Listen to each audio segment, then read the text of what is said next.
Bonjour à tous. La semaine dernière, j'ai fait une vidéo sur le meurtre de George Floyd. Et je m'interrogeais dans cette vidéo sur les raisons qui font que les Noirs que nous sommes partout dans le monde, nous rencontrons beaucoup de difficultés à nous en sortir. Et j'indiquais en substance qu'en réalité, aujourd'hui, à l'ère de la connaissance, il est possible que nous changions les choses. Et j'ai proposé 4 clés susceptibles de nous permettre de changer les choses. Aujourd'hui, nous allons aborder la première clé. Connais-toi toi-même, la célèbre citation de Socrate. Peut-être avant de développer le thème, je vais me présenter. Je m'appelle Raoul Johnson, je suis ingénieur informaticien de formation et un adepte de la pensée positive et du développement du potentiel intérieur. J'ai moi-même vécu pendant de longues années en Europe. Par conséquent, la question du racisme, j'en sais quelque chose.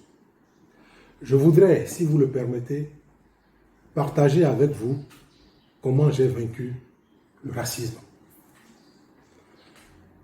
En tant que penseur positif, j'ai étudié de nombreux ouvrages sur la question, sur tout le potentiel qui réside en l'homme. La deuxième chose que j'ai faite, en tant qu'informaticien et scientifique, bien évidemment, j'ai étudié pendant de longues années les lois rationnelles qui permettent de programmer, qui permettent de concevoir, etc. En tant qu'adepte de la philosophie, j'ai lu beaucoup d'ouvrages également sur la perception que les philosophes ont de l'homme. Et bien évidemment, aujourd'hui, à l'ère du XXIe siècle, il est bon que nous nous appuyions sur une science rationnelle qui suscite le moins possible de contestation. La psychologie moderne, les approches ou théories de l'âme, entre autres, l'analyse transactionnelle, les thérapies cognitives et comportementales et essentiellement les neurosciences que j'ai étudiées profondément ces dernières années. Alors, qu'est-ce que l'homme? Les neurosciences présentent l'homme comme un acteur doté de l'un des ordinateurs les plus sophistiqués du monde, le cerveau. Et les neurosciences nous disent que le cerveau a 3 modules superposés. Un cerveau archaïque, un cerveau affectif et un cerveau intelligible. Et ces 3 cerveaux donnent 3 personnalités à l'être humain. Nous allons examiner très rapidement le fonctionnement de ces 3 cerveaux. Le premier cerveau, qui est le cerveau archaïque, donne à l'homme une personnalité d'homme primitif. En tant qu'homme primitif, il vit essentiellement dans le monde physique. C'est l'homme que nous voyons.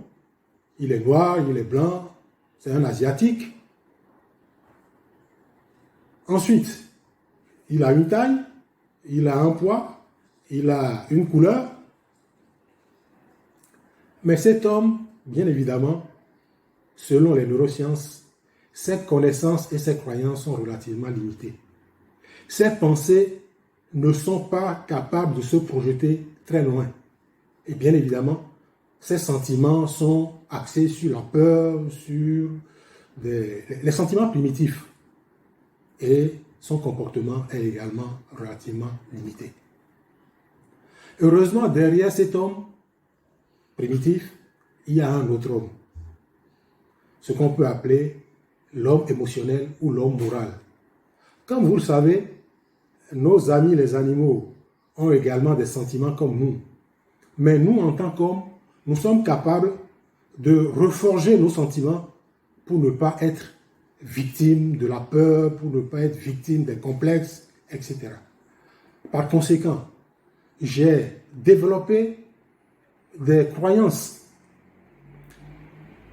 qui me font penser que en tant qu'être humain, je peux avoir la plus grande foi possible pour peu que je respecte les règles de la foi. Et qu'est-ce que respecter les règles de la foi? J'ai compris que en me respectant moi-même, en respectant mon frère, en respectant la nature, et bien évidemment, en respectant le grand autre, de quoi aurais-je peur? J'aurai des difficultés, certes, mais ces difficultés, de la même manière elles sont venues, de la même manière elles vont partir. Donc je dirais que au niveau du cerveau affectif, les connaissances et croyances de l'homme sont déjà plus élaborées et lui permettent d'avoir des valeurs élevées. Parce que la morale est une valeur fondamentale dans une société. Bien évidemment, quand vous ne respectez pas la morale, vous attirez à vous les événements, les objets, les êtres non moraux vers vous et votre vie est empreinte de ces incohérences. Derrière l'homme moral, il y a un autre homme, l'homme intelligible. Et le cerveau qui permet à l'homme intelligible de fonctionner, c'est le néocortex. Et les neurosciences nous disent que c'est véritablement dans le néocortex que l'homme est capable de développer toute sa puissance. Car le néocortex est le siège de la pensée. Pensée rationnelle, pensée intuitive. Et comme vous le savez, dans le néocortex ou dans l'univers mental, l'homme est capable de se projeter grâce à sa pensée dans le passé, de résoudre tous les problèmes qu'il a dans le passé, de se projeter dans le futur et de construire son avenir, de revenir dans le présent et de simuler sa vie. Les fonctions du néocortex, quelles sont-elles? Il peut analyser à des niveaux de détail très profonds. Il peut concevoir des solutions. Il peut les planifier. Il peut les piloter. Il peut les contrôler. Et bien évidemment, il peut les améliorer de façon continue. Alors, chers amis, chers frères, voyez-vous, nous sommes aujourd'hui capables de comprendre les raisons qui font que nous avons des difficultés. Comme le dirait Marie Curie, rien n'est à craindre. Tout est à apprendre, à comprendre. Comprendre les lois et les mettre en œuvre. Et comme on le dit, dès lors que vous comprenez comment se comporte votre pire ennemi, vous êtes capable de devenir de très bons amis et de cohabiter ensemble pendant longtemps. Je pense que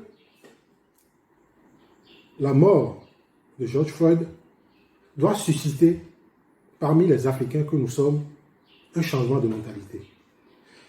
Une autre façon de regarder les problèmes. Les sages disent que les problèmes ne sont que des épreuves qui nous sont soumises pour que nous grandissions dans notre mental, dans notre personnalité, dans notre caractère. Nous allons prendre comme opportunité ce meurtre de George Floyd pour envisager une autre perception de comment nous guider. La semaine prochaine, je reviendrai à vous pour partager avec vous quel sens pourrait-on donner à la vie humaine. Je vous remercie.